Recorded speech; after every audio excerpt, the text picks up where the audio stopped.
हूं हमारे साथ स्टूडियो में मौजूद हैं पंडित अजय गौतम, हिंदू धर्मगुरु हैं। साथ ही हमारे साथ हैं हाफिज गुलाम सरवर साहब, जो कि नेशनल स्पोक्स पर्सन हैं AIUMM के। आचार्य विक्रमादित्य हमारे साथ जुड़ रहे हैं। थोड़ी देर में मौलाना अली कादरी भी हमारे साथ होंगे, जो कि प्रेसिडेंट हैं अंजुमन कादरिया के।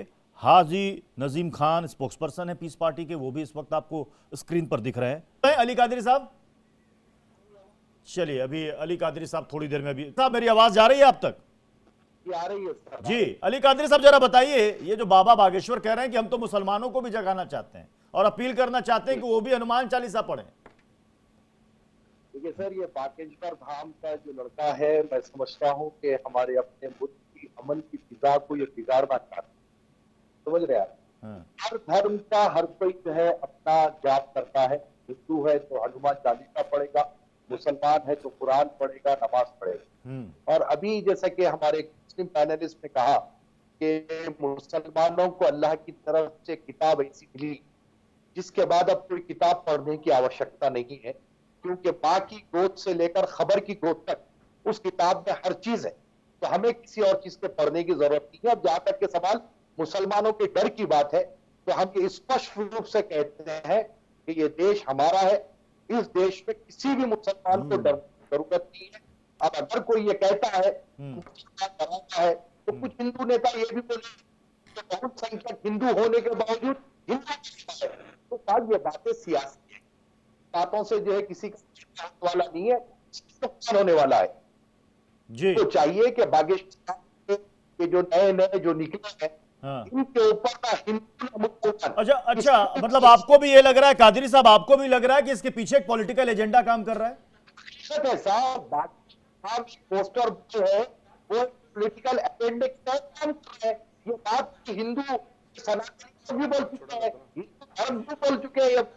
इससे पॉलिटिकल का कोई भी जो है धर्म से कोई मतलब नहीं। धर्म से कोई मतलब नहीं है। आप कह रहे हैं कि इसकी आड़ में यहां पर राजनीति हो रही है। आचार्य विक्रमादित्य जी, तो अब ये कादरी साहब कुछ कहना चाह रहे थे। कादरी साहब मैं आ रहा हूं, आचार्य विक्रमादित्य जी आपके पास भी। कादरी साहब देखिए प्रतीश जी, ये जो बहस हो रही है, इस बहस से सिर्फ और सिर्फ हमारा अपना भाईचारे की जो है खराब हो सकती है और कुछ नहीं।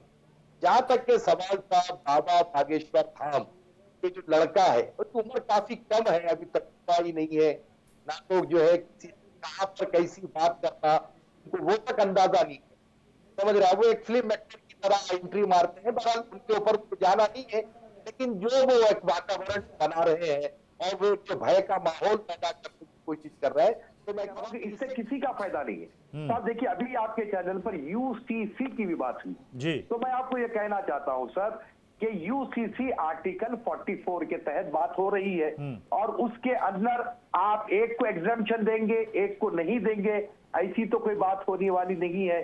एक भारत एक कानून की बात। जी कादरी साहब, कादरी साहब आपने बार बार कहा कि ये जो बाबा बागेश्वर है एक नया लड़का है जो सामने आया है और ये बात कर रहा है, और आपने ये भी बात कही कि इसके पीछे राजनीतिक एजेंडा है।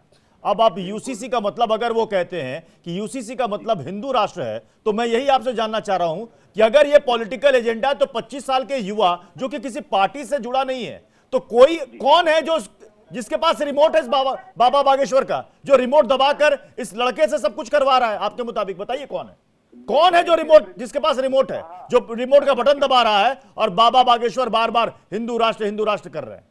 मैं कह रहा हूँ आपको जी, आपको ये जो हमारे अपने हिंदू संगठन है अच्छा हिंदुस्तान में, और हमारी एक बहुत बड़ी हिंदुस्तान की पुरानी ऑर्गेनाइजेशन है जिसको हम RSS के नाम से जानते हैं साहब, ये तमाम के रिमोट इन्हीं के पास रहते हैं। मतलब आप कह रहे हैं, मतलब बहुत बड़ी बात कह रहे हैं आप, इंडिया डेली लाइफ पर बहुत बड़ी बात कह रहे हैं कि बाबा बागेश्वर यानी आचार्य धीरेन्द्र कृष्ण शास्त्री का रिमोट RSS के पास है। देखिए वो जो बात कर रहे हैं ना, वो पूरी RSS की लाइन पे जाके बात कर रहे हैं। आप बताइए मुझे कि बहुसंख्यक जो इतने हैं हमारे पास, कोई सियासी नेता कहता है कि हिंदू डरा हुआ है, एक तरफ कह रहे हैं कि मुसलमान डरा हुआ है, तो बात किसकी हो रही है साहब?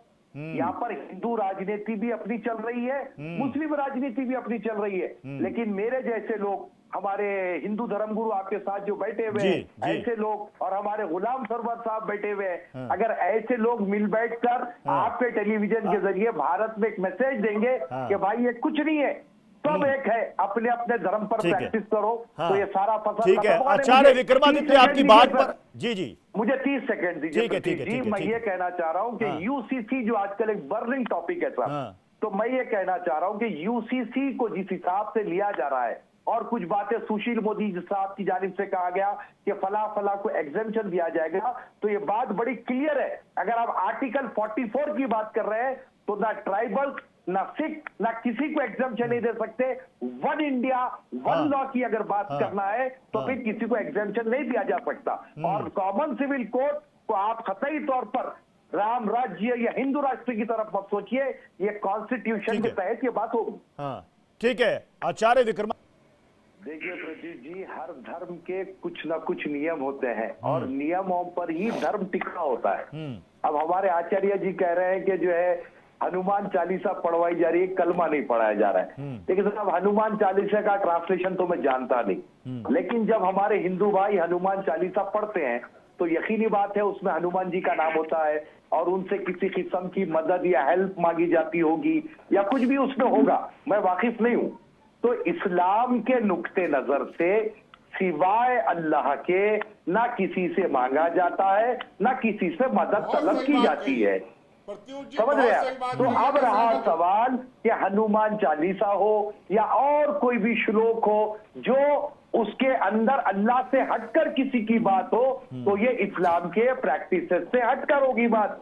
तो रहा मेरा तो कादरी साहब फिर जरा आप कादरी साहब, तो जो मुस्लिम भाई, हम तस्वीर भी दिखा रहे हैं, जो मुस्लिम भाई उस दरबार में बैठे हुए हैं और वहां हनुमंत कथा सुन रहे हैं, वो इसका मतलब फिर अब वो मुस्लिम नहीं रहे, क्योंकि अल्लाह के अलावा उन्होंने कहीं और किसी से मांग लिया, हनुमान जी से मांग लिया, तब तो मुस्लिम नहीं रहे। यानी जितने जो तस्वीरों में दिख रहे हैं वो मुस्लिम नहीं रहे। अगर कोई मुसलमान, मैं बात कर कादरी साहब से जवाब दे। हाँ कादरी साहब, मैं अपनी पहले बात कर लूं। अगर कोई अपने आप को मुसलमान कहता है और अगर वो अल्लाह से हटकर किसी की इबादत करता है तो वो इस्लाम के तरीक़ेकार से हट गया, उसने शिर्क किया, और कुरान में शिर्क सबसे बड़ा गुनाह है। देखिए साहब, आज फिल्म एक्टर्स हैं, कई ऐसे हैं जो अपना नाम मुसलमान, ठीक है, लेकिन वो पूजा करते हैं, कुछ भी करते हैं, उनका जाती लुकाउट है। अभी व्यक्ति की आजादी है। कुरान में ये जिक्र है कि अल्लाह के मांगने जाते हैं।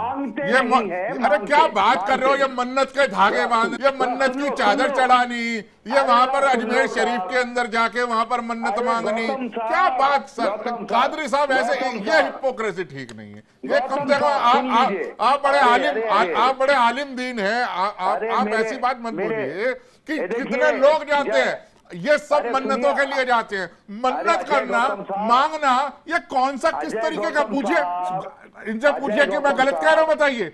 जो लोग जाते हैं वहां पर वो सब किसी न किसी मन्नत के लिए जाते हैं, किसी न किसी मन्नत को मांगने के लिए धागा बांधते हैं, मन्नत की चादर चढ़ाते हैं। तो वहां खुदा से तो आप मांग नहीं रहे, वहां तो उस वो जो लेटे हुए बुत हैं उनसे आप मांग रहे हैं, तो वो सारे कुरान से खारिज क्यों नहीं होते, वो इस्लाम से सारे खारिज क्यों नहीं होते? अरे कौन रहा है? अगर कादरी साहब ने कहा कि बाबा बागेश्वर का रिमोट आरएसएस के पास है, और उस मौलाना का भी रिमोट आरएसएस के पास है। हाँ, ये सवाल में आ रहा था कि आप ये बताइए कि ऐसे जो मौलाना है इनका रिमोट किसके पास है, ताकि पोलराइज करके ये देखिए का हिसाब होगा में हम केवल सतही बात नहीं समझने की कोशिश करते हैं। अब जरा इसका जवाब दीजिएगा कादरी साहब। बाबा बागेश्वर के बारे में तो आपने कह दिया, उनका रिमोट जो है वो आरएसएस के पास है। ये जो दो मौलानाओं के हमने बयान आपको दिखा है, इनका रिमोट किसके पास है, जरा बताइए किसके पास है रिमोट? मैं आपको एक याद दिला दूं कि आज से कुछ दिन पहले जब यूसीसी की बात हुई तो एक मौलाना है जिन्होंने एक बयान दिया जिसका मैंने बहुत ही कड़ा विरोध किया कि तुम कानून बनाते जाओ, हम कानून तोड़ते जाएंगे। तो ऐसे जो मौलाना है ना, ये लोग वोट पोलराइजेशन के लिए किसी पार्टी का काम करते हैं। किसकी पार्टी का? किसी ना किसी के ये किस पार्टी का? सुन लीजिए आप, किस पार्टी? कई है अरे डरिए मत, सेक्युलर बताइए ना किस पार्टी का, बताइए। नहीं ना, सुनिए साहब, आप जैसे कि देख लीजिए, आप यूपी में हमारे अखिलेश यादव जी है, हाँ। बंगाल में ममता बनर्जी है, हाँ। और हमारे बिहार में आप देख लीजिए नीतीश बाबू है। अब कौन से पाले में जाने वाले नहीं मालूम, लेकिन अभी तक तो जो है आपने तेजस्वी 3 के पार्टी साथ का में। नाम लिया, आपने 3 पार्टी जी का हाँ। नाम लिया, आपने लिया टीएमसी, आपने लिया जी। समाजवादी पार्टी, आपने लिया जेडीयू का नाम। मैंने आपसे सीधा सवाल पूछा था कि इनका रिमोट किसके पास में है, तो आपका जवाब ऐसे आया, ही- आपका जवाब आया ऐसे ही नेताओं के आपने हाथ में। उसके जवाब में इन 3 पार्टियों का नाम ले लिया, जेडीयू, टीएमसी, एसपी। यानी कि ये जो मौलाना हैं, ये सारे के सारे इनके इशारे पर चलने वाले हैं। ये हकीकत कहते होंगे है स्क्रिप्ट साहब। दे करके कि तुम ये बयान दो, तो ये बयान देते हैं। हकीकत है, हकीकत बिल्कुल है। हकीकत है। और बाबा बिल्कुल बागेश्वर हकीकत को है। स्क्रिप्ट लिखकर आरएसएस देती है कि तुम ये बयान दो। अरे साहब, आरएसएस भी देती है, हमारे चक्रपाणी साहब से भी पूछिए, थोड़े टिप्स उन्होंने भी देते होंगे उनको अच्छा, कि ऐसे बोल डालो बन के। हाँ, तो इसका फायदा किसको होता है ज्यादा? अरे साहब, पोलराइजेशन आज सबका हिसाब होगा में खुलकर बात आ जानी चाहिए, सबका हिसाब होगा में खुलकर बात आ जानी चाहिए। हाँ, खुली बात है साहब, पोलराइजेशन। हाँ। हिंदू वोट अलग हो जाए, मुसलमान वोट अलग हो जाए, हाँ। हिंदू नेताओं का फायदा हो जाए, मुस्लिम नेताओं का फायदा हो जाए, ठीक है। जनता का भला हो या ना हो। हाँ, वोट पोल रहा, आप तो के पास रिमोट है, इन्होंने जेडीयू, टीएमसी और एसपी का नाम ले लिया, बताइए। नहीं, उन्होंने नाम जो लिया, पूरी बात मुकम्मल नहीं हुई कादरी साहब की। उनका ये कहना था कि ये पार्टियां भी कहीं ना कहीं अपने लोगों को पाल कर रखती हैं कि काउंटर करते रहो, हाँ। ताकि बातें जो है सेंटर पॉइंट पर रहे। हाँ, बिल्कुल सही, तो वो बिल्कुल काउंटर सही। करने के लिए, लेकिन सच्चाई हिंदू इस देश का मूल निवासी है कैसे आप करें? भाई। हिंदू सतयुग से, त्रेता से, द्वापर एक से। सेकंड, एक सेकंड, एक सेकंड, बहस को मैं आगे बढ़ाऊं, बहस को आगे बढ़ाऊं, लेकिन इस बीच एक साहब, कादरी साहब फिर कुछ इसमें ऐड ऑन करना चाहते हैं। कादरी साहब को मिलाइएगा स्क्रीन पर। कादरी साहब, हाँ, कादरी साहब बोलिए। देखिए पृथ्वी जी, मैंने तो बड़े ही आदर के साथ चक्रपाणी जी का नाम लिया था। ये मेरी अपनी तहजीब है, ये मेरे अखलाक है, ये मेरे इस्लाम के संस्कार है। अभी यहाँ पर बात पूछी जा रही थी ना कि जो है हिंदू राज्य और इस्लामिक राज्य में क्या फर्क है, तो मैं तो अपने संस्कार बता दिया। अब वो किसके संस्कार बता रहे हैं मुझे नहीं मालूम, कि अमका डिमका बोल रहे हैं। तो साहब, मेरा अपना ये कहना है कि हमारा अपना देश जो है एक सेक्युलर मुल्क है। यहाँ पर हर जो है धर्म का आदमी रहता है। यहाँ पर हिंदू है, सिख है, ईसाई है, बौद्ध है, जैन है। तो यहाँ पर कोई राष्ट्र बनने वाला नहीं है, चाहे कोई मदनी बात करे, बता दें कि चाहे इस्लामिक जरा गजवाए सुन हिंद का लीजिए मतलब सर, क्या है? मैं- गजवाए हिंद की मैं फिलॉसफी पहले- जो बढ़ाते हैं, हर मदरसे में कही जाती है केवल इस्लाम का राज होगा। इस्लाम जो गर्दन काट दी जाने की बात करती है, काफी कहीं भी दिखाई दे उसकी गर्दन काट दे, वो कौन सी फिलॉसफी है भाई साहब? जरा सुन लीजिए साहब, जरा सुन लीजिए, आप थोड़ा धैर्य रखिए, मैं बात कर रहा हूं। मैं हमारे ये यहाँ कह रहा कहीं हूं एक कि- भी दिखा दो किसी धर्मी या अधर्मी की गर्दन काटने की बात लिखी हो। हमने अरे किसी को साहब- कहा हो कि उसको जीने का हक नहीं है। आप तो कहते हैं अरे- काफिर मुकद्दस महीने के जरा बताइए आप। चक्रपाणी साहब, अब जरा सुन लीजिए। अब मैं कह रहा हूं आपसे, आप जो बात काटने की, गर्दन काटने की, फला की बात कर रहे हैं ना, ये तो साहब हम कर सकते अरे हैं। मैं तो आपकी कि किताब की बात बोल रहा हूँ, आपने मैं तो मार आपकी दिया। किताब की बात बोल रहा हूँ। सब व्हाट्सएप आयत नंबर प्राप्त बताओ है कि आपको। कौन सी कह रहे हैं आयत में आपसे। क्या लिखा है भाई साहब? ये बेगुनाह को आयत मार का दिया नंबर गया। निकालेंगे मोबाइल से। कहीं पेज नंबर ही लिंचिंग बता कर दी देता हूँ। गई। पेज ये भी नंबर ही तो बता रहा हूँ, सोचिए, पेज नंबर। कितने लोगों की लिंचिंग पेज कर दी नंबर ही गई। बता रहा हूँ, कहाँ क्या लिखा है? आपका धर्म इस बात अगर की आप इजाजत शायद देता भूल है? गए हो, आपको अगर पता ही आप नहीं भूल गए हो है, तो आप आप नंबर कुरान भी बता पढ़े ही देता नहीं हूँ जरा। बराबर। आपको क्या मालूम? आपको दीन कादरी मालूम साहब, है? वसीम कादरी रिजवीन के साहब, उस्ताद ये हैं। मत कहिए ना। काले कौन थे? यही तो- और करोल बाग में बम फोड़ने वाले कौन थे? ऐसी बातें मत करिए। अब मैं एक सेकंड, मत करिए ना। मैं अब एक एक करके मैं अब एक एक करके वो कोई शुक्ला या खान थे, एक सेकंड वो मोमिन थे। ये देश हम नहीं चलेगा। ओके, कादरी साहब, मतलब हिंदुस्तान इस्लामिक राष्ट्र हो जाना चाहिए।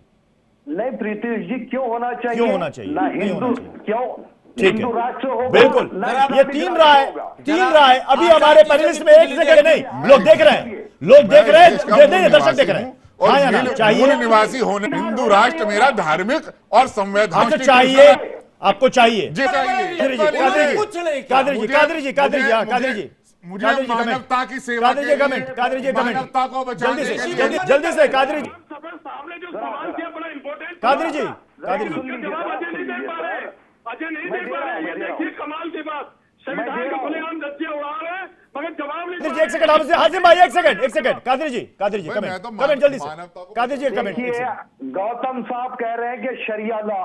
अरे साहब, पहले दलित के साथ थाली में खाना खा लो, दलित को मंदिर में आने दो, कहाँ की बात कर रहे हैं आप? शरिया लॉ आपके पास क्या चीजों को चेंज करो, आपके पास जात पात को खत्म करो। पसमानदा मुसलमान के साथ खाएंगे, अपने दलित के साथ चलिए। इनका भी चलिए, समय देखिए ये गुलाम समय समाप्त